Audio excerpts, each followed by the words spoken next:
This is Soukyugurentai, a mid-90s Saturn shoot-'em-up game. This here is the reprint edition that was put out a little bit later. You can tell by the white border. The significance of that is that the reprint works correctly on US Saturns, and the original edition actually had some bugs when played on, as an import. Flipping open the manual, the Saturn got a bad rap because the 3D was a bit weak, but it's kind of a 2D monster. And it had a great control pad, which you see here. This is kind of a sought-after control pad. I use the UFO pad that you might have put past in the manual, which is okay. But yeah, let's get into the game and talk about it a bit.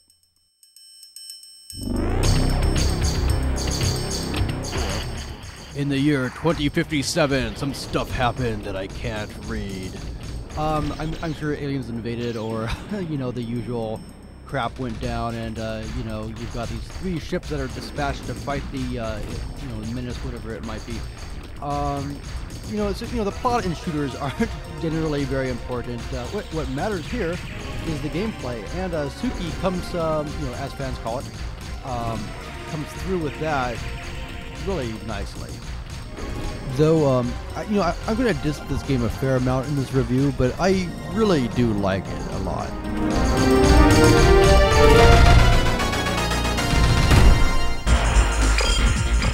So, like I said before, you pick between 3 different characters, and I guess we're under the first weakness of the game is that the first one is by far the most balanced. The blue one is damn near useless. I used to think that by powering him up and getting him missiles, he'd be on par with the main shot. But no, he's totally weak. And the third one is, I think, the best for scoring, and it's hard to use, but I think it's pretty powerful. So yeah, this game, as much as I like it, there are a few things I dislike, and let's get into that first. Now, one of the strategies in this game is to not collect power-ups. You heard that right. By collecting power-ups, you rank up the game, which basically means it's going to play harder against you. Yep, see, I already screwed up. The rank in this game is not as brutal as other games by the same company, Raizing, like Battle Garega. But in this game, if you don't collect the, the power-ups, those power-up chips, those drop chips come by way more often, and that increases your chances of getting a bomb. And you can really stock up bombs in this if you don't power up your main weapon. Now, some fans of Raizing games think that the rank system that they employ, the way it plays harder, is a stroke of genius, and it's totally intentional and not there to eat your quarters.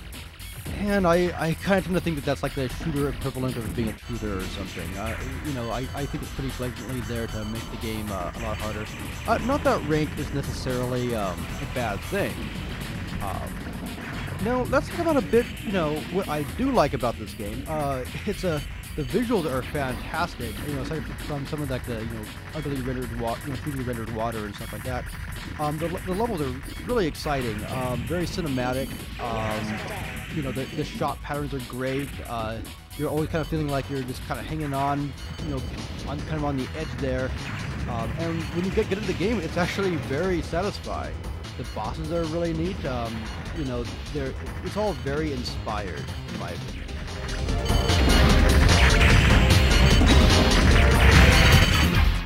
The soundtrack is also quite good.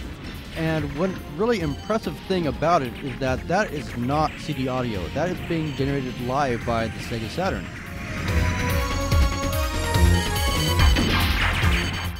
One beef I do have with the music, though, is the drum loop on Stage 5 is a little bit off. But the music in general is excellent, and it has these motifs that kind of get redone in a few different ways. Clever stuff. Let's talk about strategy in this game. The basic strategy is to lock onto as much stuff as possible with your lock-on laser, which this game refers to as the web. And the more things you lock onto, the more points you get for each enemy that's destroyed with the web. If you lock on only one enemy, even if it's a boss, you actually get less than 100% of the points, which I think was pretty neat. You know, there's a surprise boss at the end of the game that kind of makes you try, you know, use a bomb. And he goes down with like one bomb, but you know, you kind of have to tough it out and try to get as many locks as possible.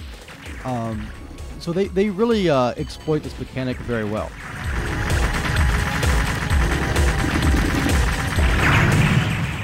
There is one thing I really don't like in this game as compared with its main inspiration, RayForce.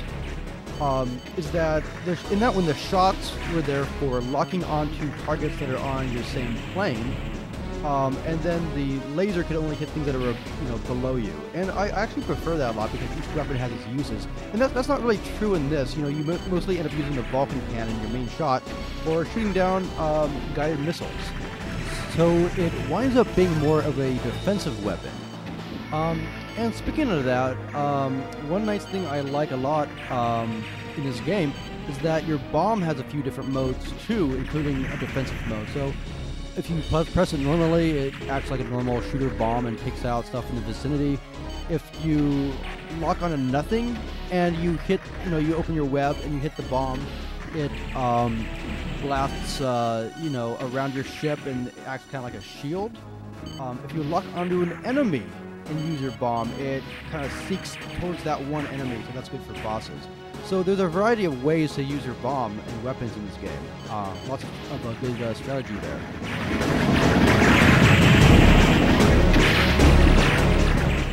This level is just gorgeous. You know, you're zooming through the clouds, descending, you know, constantly through the whole level, getting closer and closer. You know, until you take on the boss of the level.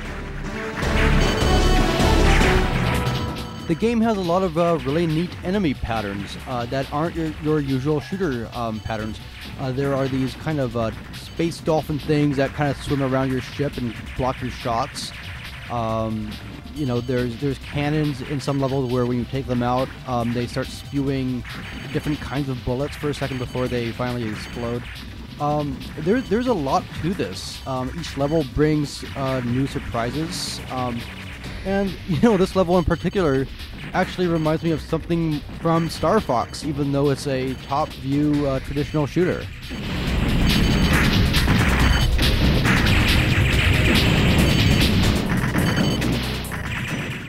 This game actually had a port to the Sony PlayStation, and I believe that one was slated to come out here and got canned.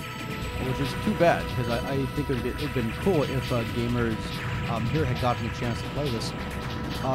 It you know, probably would have been slammed in reviews, because everything that was 2D back then, you know, when it came out, all the reviews were like, oh my god, it looks like a Genesis game, you know, even if it had a million, you know, objects moving and, you know, a million colors.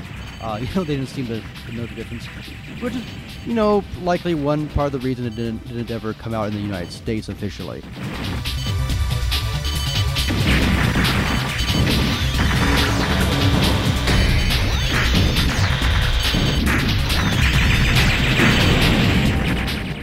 And this Saturn version is supposed to be the better of the two versions, which is not surprising because it's actually the arcade original was actually running on Sega Saturn hardware called it's called the STB system. It's what, if you remember Die Hard arcade, it's what that ran off. So this is very, very close to the arcade edition.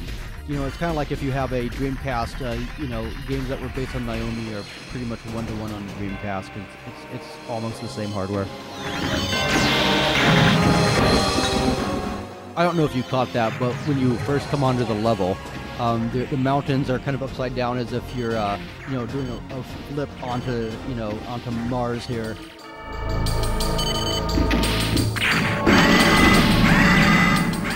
The game has a pretty huge dose of atmosphere and drama, especially for a game in this genre.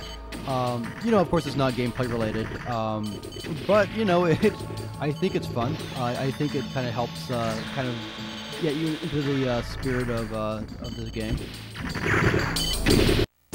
And that pretty much sums up Soukyugurentai. And before I go, one last thing that this game has that's pretty neat is a practice mode, which you're looking at here, where you can select levels that you've already played to to practice your skills.